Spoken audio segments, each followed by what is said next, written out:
Hello, everyone. I'm Tom from AVASK Accounting. It's great to have you all watching today.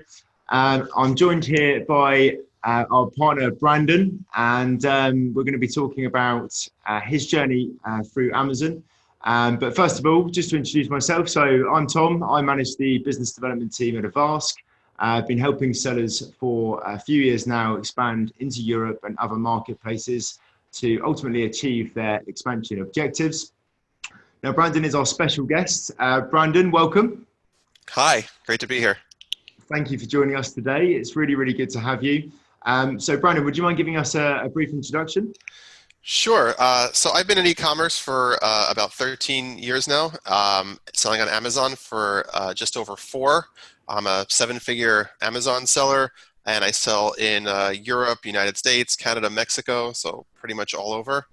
I'm also the co-founder of AMZ Innovate, a conference we have here in New York in the fall for advanced Amazon sellers, and the advanced New York Amazon seller meetup that we have in New York City pretty much every other month or so, which is a great networking event and free for Amazon sellers in the New York area.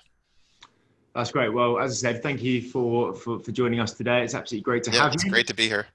Thank you. And we obviously have been with each other last week at the ASGTG event, which was awesome. How did you find it? Oh, it was great. Yeah, it's great to see so many familiar faces all in one place. Just an Absolutely. exhausting day for me, but it was great. And the same for us as well. It's great to Yeah. see so many new sellers, but also existing sellers as well. So many of our clients. So that was really, really good to see and a great event. So in terms of AVASK Accounting, I'll give you a brief introduction to ourselves and who we are. So ultimately, we offer accountancy and tax advice, but we specialize in e-commerce. Our mission is to provide a seamless global expansion for e-commerce sellers and ultimately make the process as hassle-free as it possibly can be. So, sellers like Brandon, for example, can spend as much time on expanding the business as opposed to worrying about the VAT and the compliance matters that come alongside expanding to new marketplaces. Now, our services include international VAT, e-commerce business growth, bookkeeping, accounting, and UK tax. EU, of course, Australia and the UAE for expansion, so as marketplaces, patents and trademarks, and also tax audits and investigations. We've got a great relationship with Amazon. We've been working with them for over 6 years now, and delighted to say that we're part of the global selling program with them. We've helped thousands and thousands of sellers to expand, mainly to Europe, through the various FBA warehousing solutions that they have, which we're going to come on to in just a second. And we're also on the SPM, which I'm sure a lot of you are very familiar with as to finding third-party providers. So you're more than welcome to check us out on there, and you'll come through to myself. And also, we like to think of ourselves as a one-stop shop for expansion, just generally speaking. We have some great partners based all over the world to help with the shipping, to help with your payment solutions, and various other aspects as well, through to account managing, warehousing, and so on. So please get in touch with myself, which will find my details at the end, if any of those partnerships or solutions could be of interest. So today we are going to be going through why expand to Europe, the European marketplaces and the population and the trends, and other expansion opportunities as well. And then we're going to be interviewing Brandon, or Brandon's going to be taking us through his journey. Brandon, could you expand on that? So I'm going to talk about my expansion journey, essentially, why I started selling in Europe, how I went about it, what to consider when you're actually expanding, challenges, how to overcome them, and basically any practical tips I have for a successful EU expansion. There's a lot of little things involved that I think are going to be useful to people who are looking to expand into Europe. Brilliant, thank you. So, I mean, the big question is why expand into Europe? And I'm really looking forward to hearing Brandon's story as to exactly why and when he decided to expand. But just a few facts here about Europe. So there's 743 million people in Europe, so massive, massive audience, of which 597 million are e-commerce users in 2019. So it's a massive marketplace. It's great for visibility. It's great for your growth and for driving success and driving your turnover in other marketplaces. The expected e-commerce revenue is 384 million in 2020. And the great thing about Europe, in my opinion, is that you don't just have access to one marketplace. It's 5 marketplaces. You've got UK, Germany, France, Italy, and Spain. So all 5 marketplaces are absolutely brilliant in their own right.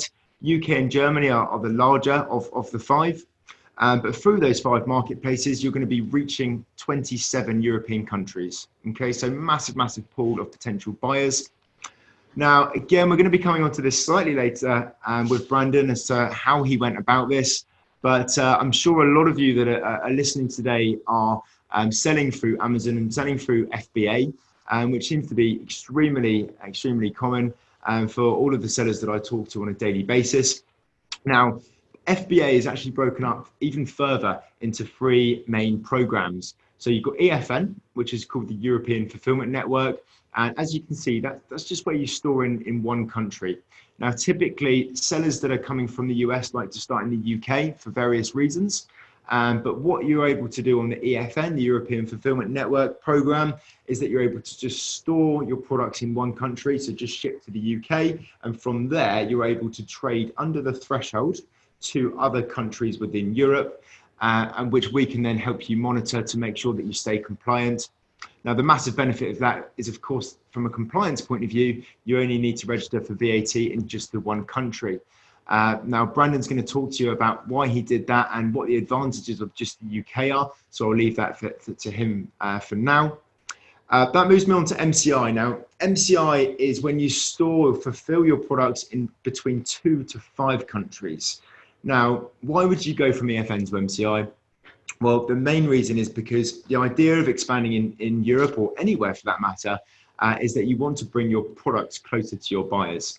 Now, the advantage of that is, of course, Prime. So everyone that subscribes in Prime, the massive, massive subscription level, they want to buy Prime, they want to have the next day delivery, and they want to see the Prime badge on your listing. So what MCI allows you to do is to actually store your products in your core marketplaces to not only bring your products closer, but also to build your sales, build your visibility, and to make sure that you can build your feedback to go higher up the page and to get further traction. That brings me on to PanEU. PanEU is what sellers work their way up to generally, unless they are wanting to go straight in with various promotions or really to maximize their growth opportunity within Europe. Now, PanEU is where you store, as it says, in 7 countries. Now, from a tax point of view, that does bring a little bit more hassle and compliance work, which obviously AVASK can take care of on your behalf. But again, it's bringing your products closer to your buyers, and you'll store in all 5 marketplaces. So you've got UK, Germany, France, Italy, and Spain, and also Poland and Czech Republic, which is a requirement of the PanEU. As I said, when you've got your goods in the 7 countries, you're going to be servicing all of the different countries within Europe, but just through those 5 marketplaces. Now, as mentioned here, so you only pay the local fulfillment fee, and so it saves you a lot of money. Instead of having all the cross-border transaction fees from one country to another, you're able to have your goods stored in each marketplace in each country, which means that the cross-border transaction fee is minimized, if not applicable. Store your goods on the continent and bypass logistical problems which might arise from Brexit. Dare I say it? Brexit has a number of complications. I think that PanEU is definitely the answer for Brexit, to obviously have your goods stored in multiple countries and to steer any issues away from just having your eggs in one basket to store all in the UK. And obviously having the UK catering for itself, but also to have your goods in Germany, France, and so on to cater for those buyers as well. And as I've mentioned, to get the Prime badge in all 5 European marketplaces is absolutely essential. As we know, the take up on Prime is absolutely massive on the subscription, and people want to have that next day delivery promise. They want to see that on your listing. So that's a real key advantage of PanEU. So the UK is Europe's biggest e-commerce economy, 67 million people, and Amazon UK has 446 million visits every single month. Bringing me on to Germany. Germany is the biggest Amazon marketplace in Europe, okay, with 83 million people. Amazon accounts for 27% of all e-commerce sales in Germany. So absolutely massive, massive opportunity there. So as Brandon's going to come on to explain as to where his journey has taken him and why to look at UK and Germany and why they're so popular. But there's a few statistics to take us in. Now, France, Italy, and Spain are the other marketplaces in Europe. A lot of people tend to shy off for some reason at the start when they are coming to expand, especially from the US. And there is massive opportunity. There's massive visibility and buyers out there in these marketplaces. So it's really, really important that sellers understand the opportunity that's in these marketplaces, that's in these countries. And as part of the Pan EU, it will help drive your success through the reviews, through the volume of sales, which again, Brandon's going to talk about in just a second. So Brandon, over to you. So if you could take us through your journey, it'd be great if you could kick off from there. Sure, that was great. I guess I started selling after about a few years of selling in the United States. And I had some goods that I just didn't know what to do with. I think a lot of times sellers get really down on themselves. What am I going to do with these goods? Where are they going to go? And I think it really gives an opportunity to try some new sales channels, to try something you maybe wouldn't try otherwise, to see what will happen and if they'll sell. So I sent my first test package into the UK of these products.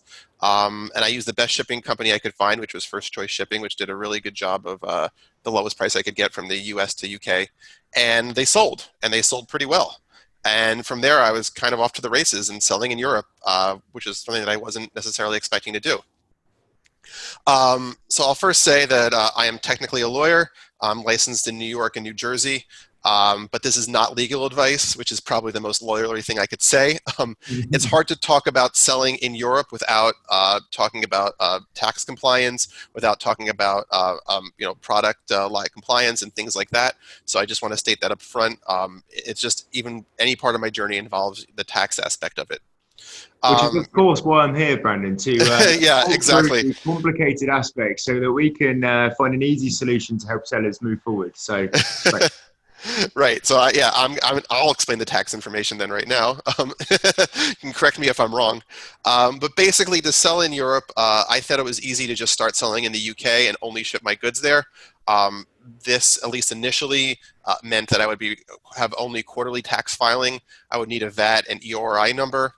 I'd also have to pay an import VAT, which was 20% of the shipment wholesale value, and sales VAT, which was 20% of the final price. And as Tom mentioned, when you ship your goods into one country, you're activated in all marketplaces, and that same inventory is going to be live and can be shipped into the additional marketplaces. It sometimes takes a long time to get there, sometimes a week, sometimes 2 weeks. I know when I would write to customers, I would ask about how they like the products, and they would say they hadn't gotten it yet, and it would have been like 2 weeks. But you can ship to those other countries, and customers don't necessarily seem to mind as much as we would in the United States, that it's going to take a long time to get there. So, as I said, tax laws, VAT registration, filing, it's super important that you comply. They will find you. I'm not just saying that because I'm on a call with AVASK, the tax company, but just because they're very meticulous and they look into literally every minor detail. And it's really important that you stay compliant. I also wanted to just go through the VAT math here. As a U.S. citizen, it's not something that I was familiar with because we don't have VAT, but it's important to just understand how it works. So when you're calculating your profits, you know that you're calculating correctly. And basically, so like I said, there's an import VAT. So if we assume that our cost of goods are $2, shipping is $1, duty is $1, the VAT is on the cost of good in the shipping. Which would be 20% for the UK, which is 60 cents. So as I see here, the total import cost would be $4.60.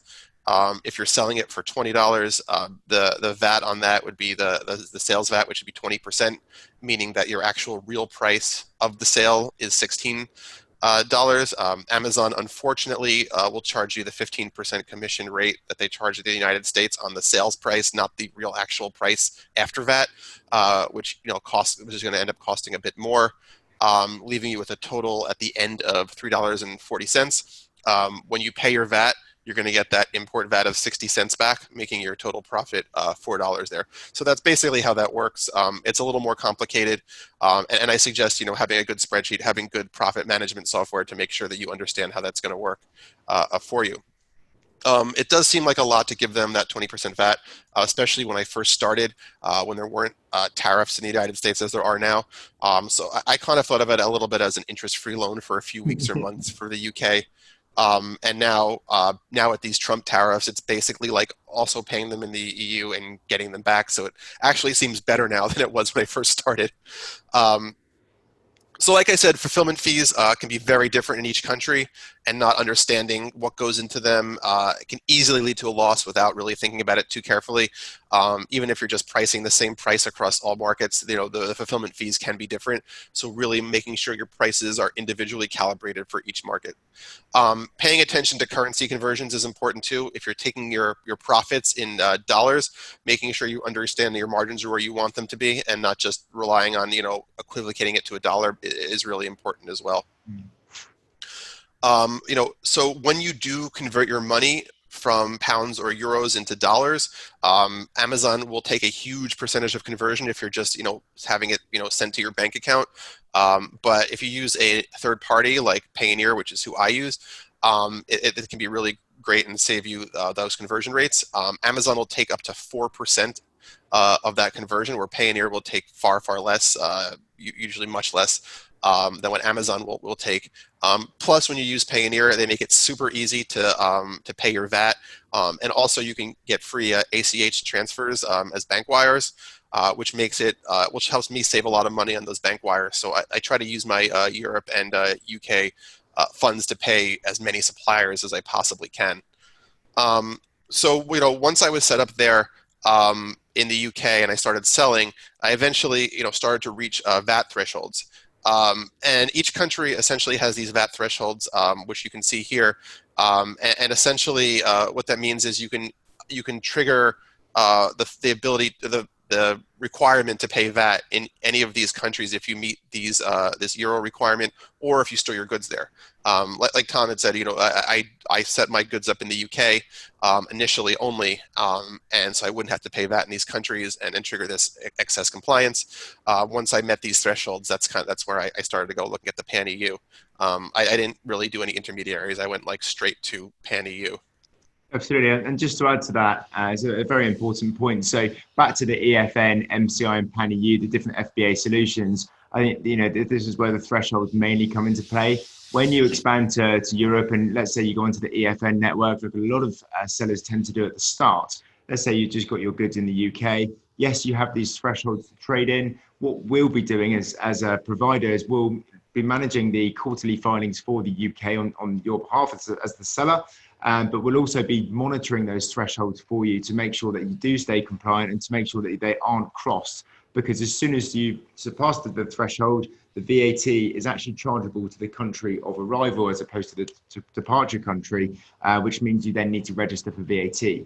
So generally speaking, as you start growing in the UK and as you start building your sales, as you start crossing these thresholds, you're going to be triggering more and more tax liabilities.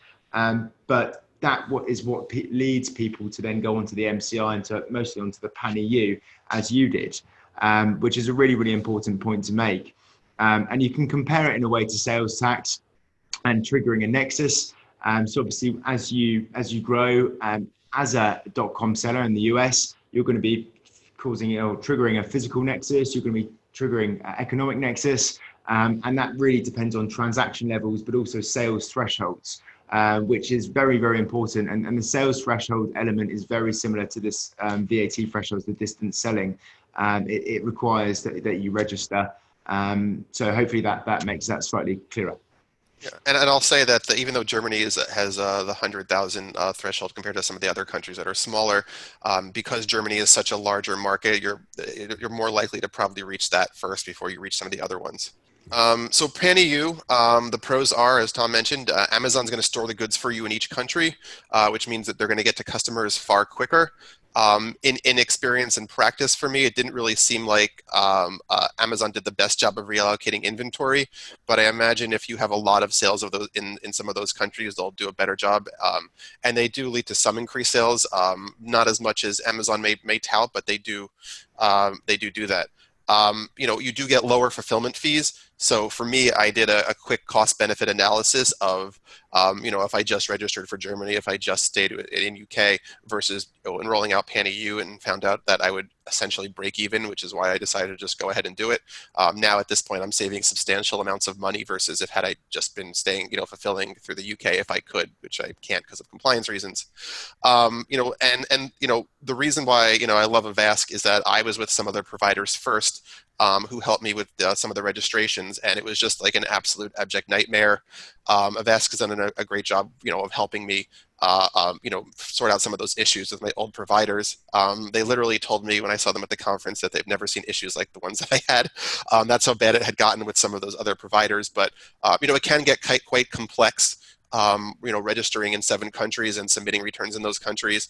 It can be, over 60 returns over a calendar year you have to file. Like I said, with Payoneer, they make it super easy to file those returns, so it's not as bad as it might seem. But it is something that you just have to look out for when you're doing it.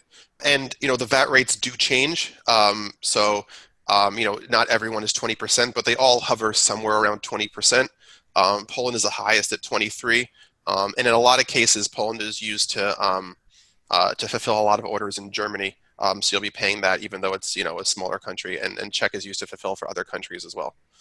A quick question for you on that one, Yeah. Brandon. So, as a US seller coming into Europe, I get a lot of questions really on a daily basis from sellers that are wanting to set up in the US. And obviously, sales tax works very, very differently from Mm-hmm. selling in Europe. So, you actually have your sales tax added at the till, at checkout.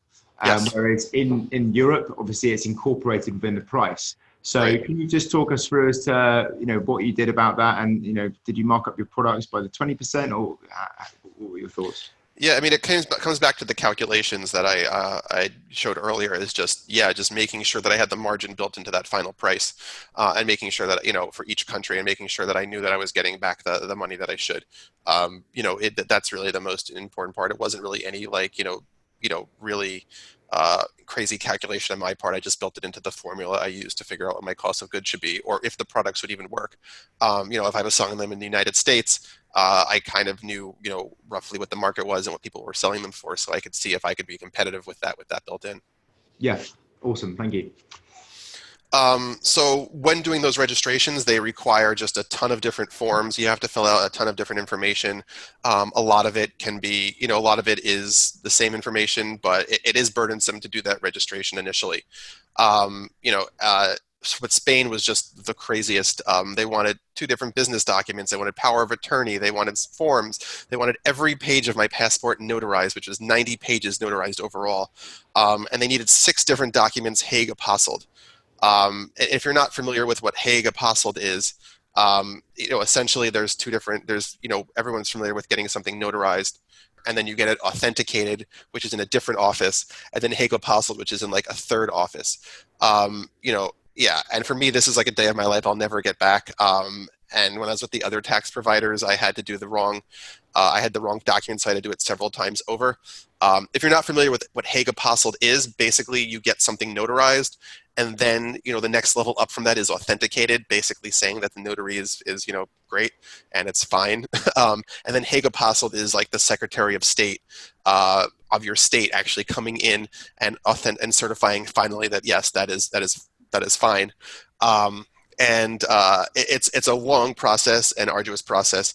And being in New York City, I was lucky in that I could do all of that in within a walking distance of each other. But in a lot of states, that's very different. In that in New Jersey, for example, the authentication office is in Newark, and the Hague Apostle office is in Trenton, which is like 2.5 hours from each other. So it's just a really long process.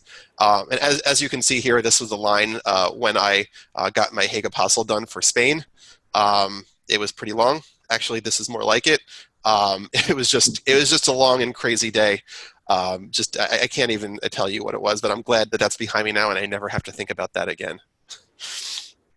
So when it comes to picking my products, like what am I going to sell in Europe, the best way to do that is pretty much the same way you would for the United States, looking at demand, whatever it is that you normally look at to see if your products are going to sell, seeing if there's a market, seeing if there's a need.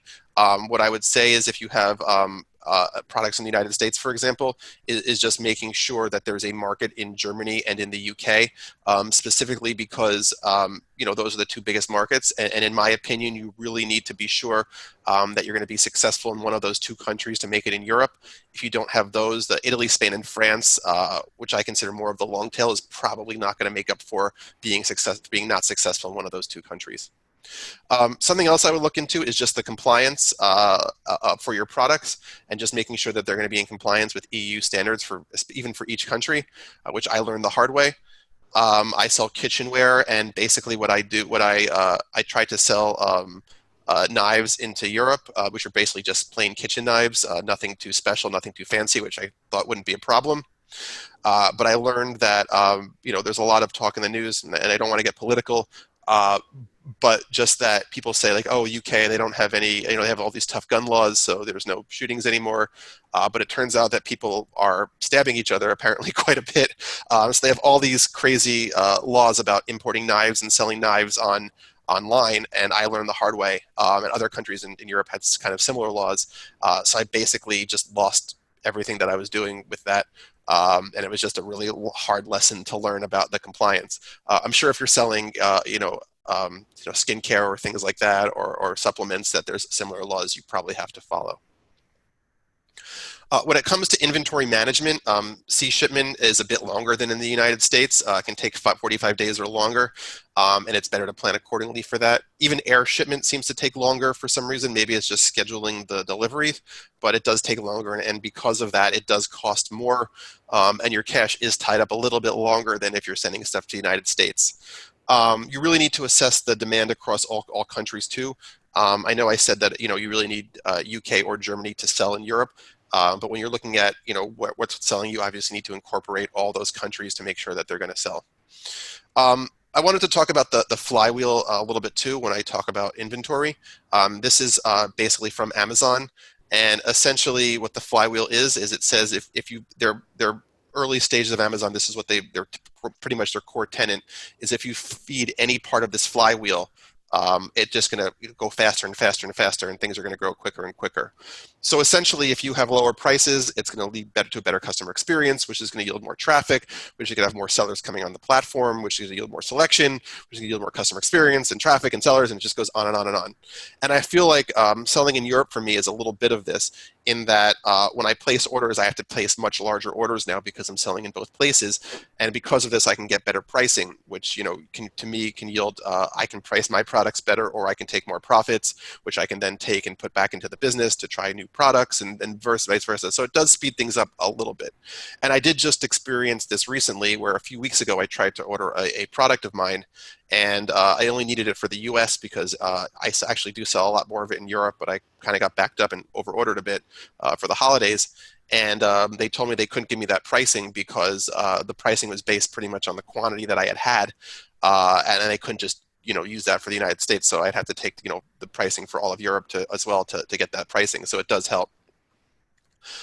So when I do sell, what I'll say, some lessons learned: each marketplace is vastly different, and the more you treat each country that way, the better you'll do. Paying to have your listings professionally written and not just translated is key. This is where a lot of people, I think, mess up, in my opinion. They'll go to Google Translate, or they'll pay $10 to someone on Fiverr, and they'll do like a kind of crappy job with it. getting a local to rewrite it will really supercharge sales more than anything. They're going to get the slang, help with proper keywords as well. Even like in the UK, they use different spelling, different slang. For me, that's where my sales really started to get supercharged. I would say is when I had them rewritten in Germany. In the United States, I think we're pretty accustomed to a lot of puffery in our ad copy. So saying, "Oh, this is the best ever. This is going to, solve your life. This is going to be amazing. This is the greatest thing you've ever seen." If that's not true in Germany, it turns out that they really take that out on you in their reviews, which I learned the hard way.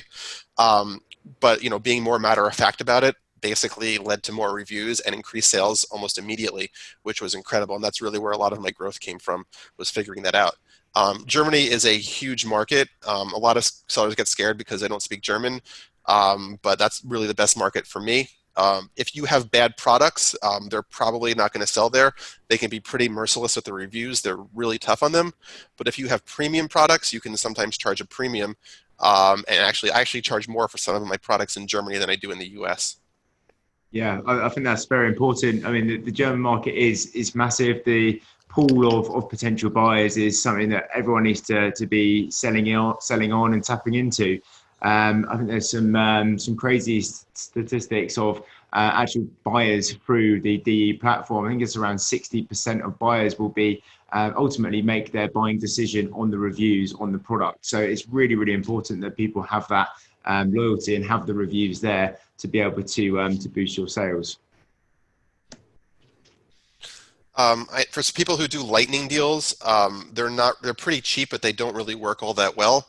You're probably not going to sell more than a handful, unless over the holidays I had some 7-day deals that were actually kind of successful. But for the most part, you're not going to do amazing with lightning deals.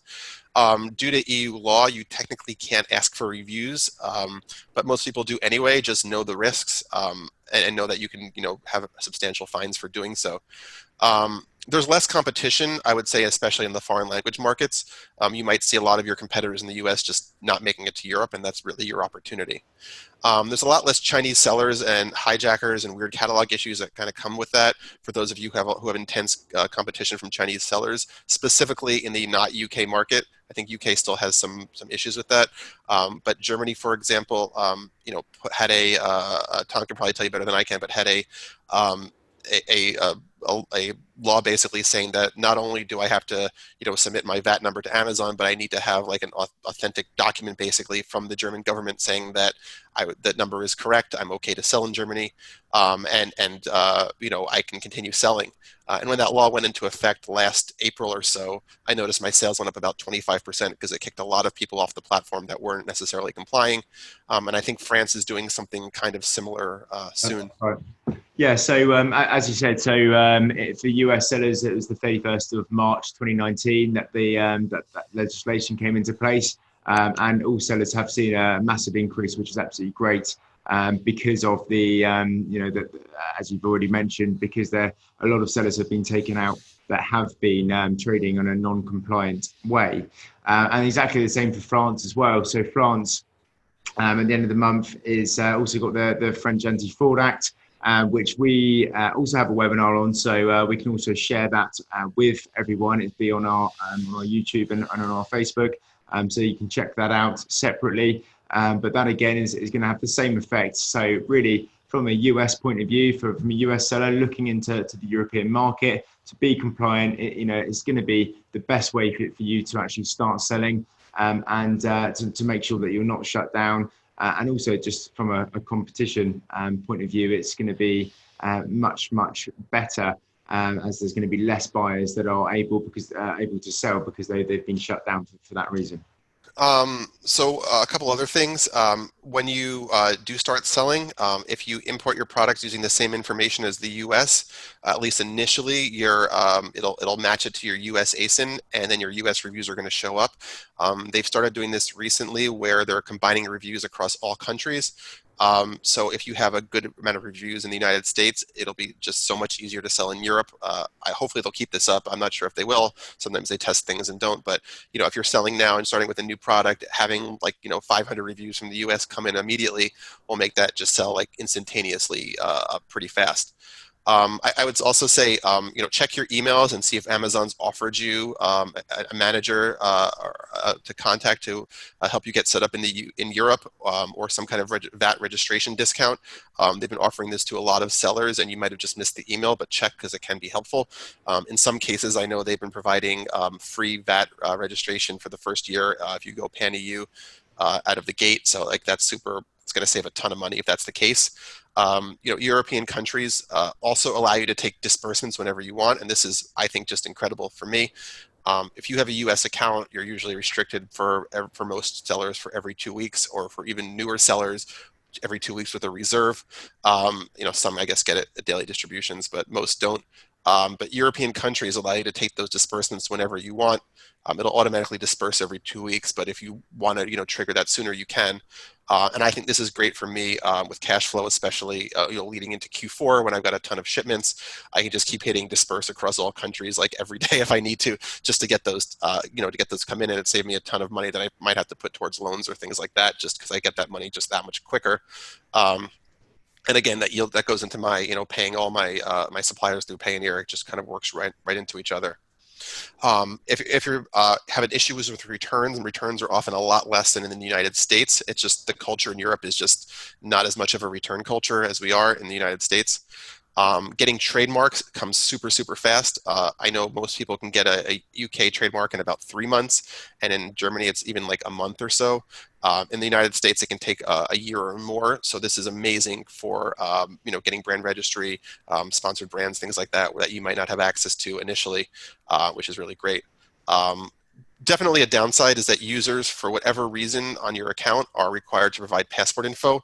So this goes for VAs or someone who does your PPC or anything like that.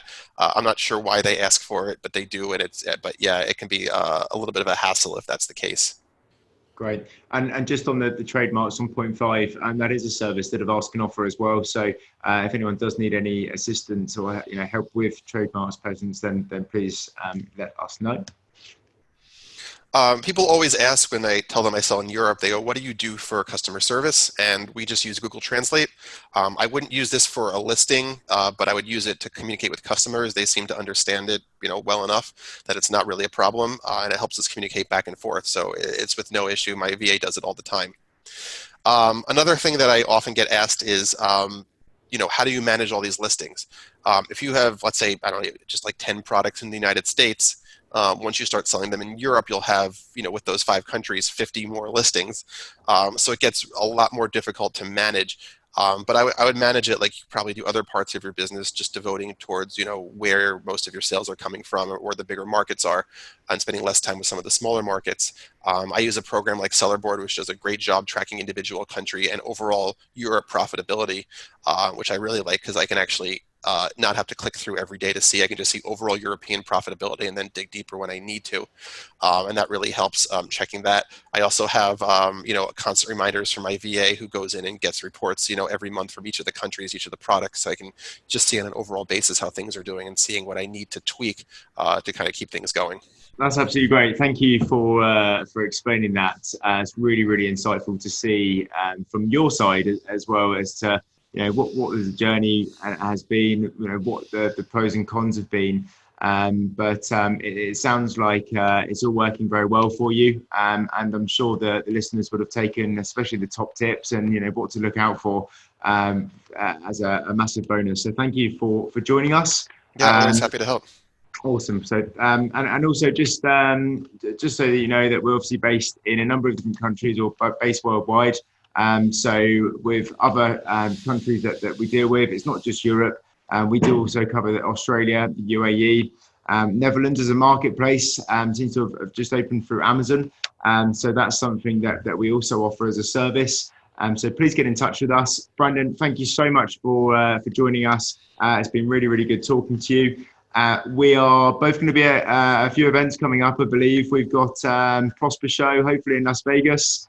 We've got JCOM in New York, Brooklyn, White Label, and quite a few others. So I'm looking forward to seeing you again soon.